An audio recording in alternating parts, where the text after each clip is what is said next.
روزہ رکھا, بڑے چاؤ سے رکھا, خوب مزے سے سحری کھائی اور ارادہ کیا کہ سارے دن کچھ کھاؤں گا نہ پیوں گا, اور عملاً بھی ایسا ہی کیا, سبھی کچھ کھایا, وہ کھایا کچھ نہیں, پیا کچھ نہیں, دن گزار دیا. لیکن روزہ بہلانے کے لیے اور وقت گزاری کے لیے ماشاءاللہ ایک بہت بہترین آلہ موجود ہے موبائل کا, تو اس کی برق گردانی شروع کر دی, اور اس کی برق گردانی کرتے ہوئے جو جن چیزوں کو اللہ تبارک و تعالیٰ نے دیکھنے سے منع فرمایا تھا وہ مزے لے لے کر دیکھی. تو روزہ تو ہوا لیکن تقویٰ نہ ہوا, عبادت ہو گئی لیکن تقویٰ حاصل نہیں ہوا. تو اب میں اسے ایک عام مثال دے رہا ہوں جو ابتلاء عام ہے, جس میں گھروں کے گھروں میں جس چیز کا فتنہ پھیلا ہوا ہے. تو بھائی جب یہ فرمایا تھا کہ ہم نے تمہارے ذمے روزے اس لیے فرض کیے ہیں تاکہ تمہارے اندر تقویٰ پیدا ہو. تقویٰ کیسے پیدا ہو کہ اس کی ٹریننگ ہم اس طرح دے رہے ہیں کہ تمہیں کھانے سے منع کر دیا, پینے سے منع کر دیا, نفسانی خواہشات کی جائز ادائیگی سے منع کر دیا, اور تم نے اس کو قبول بھی کر لیا, کھانا بھی چھوڑ دیا, پینا بھی چھوڑ دیا, جائز طریقے سے اپنی جنسی خواہش پوری کرنی بھی چھوڑ دی, حلال چیزیں چھوڑ دی, میرے کہنے کی وجہ سے, میرے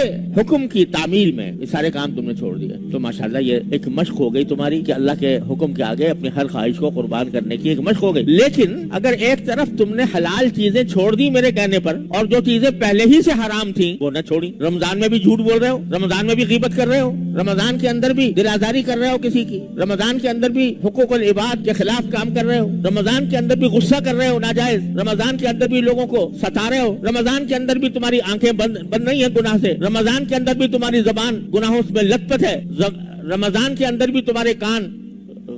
ناجائز چیزیں سن رہے ہیں, غیبت سن رہے ہیں, گانے سن رہے ہیں, موسیقی سن رہے ہیں. کیسا روزہ ہوا یہ؟ لعلکم تتقون تو حاصل نہ ہوا. اب یہ ایک بعض گناہ ایسے ہو گئے ہیں, اللہ تعالیٰ اپنے رحمت سے, اپنے فضل و کرم سے ہم سب کی حفاظت فرمائے, بعض گناہ ایسے ہو گئے ہیں کہ معمولات زندگی میں داخل ہو گئے ہیں, جیسے پرو دیے گئے ہوں. جب سے یہ موبائل کا فتنہ آیا ہے تو گھر گھر میں, بڑے میں اور بچے میں, بالغ میں اور نابالغ میں یہ وبا پھیلی ہوئی.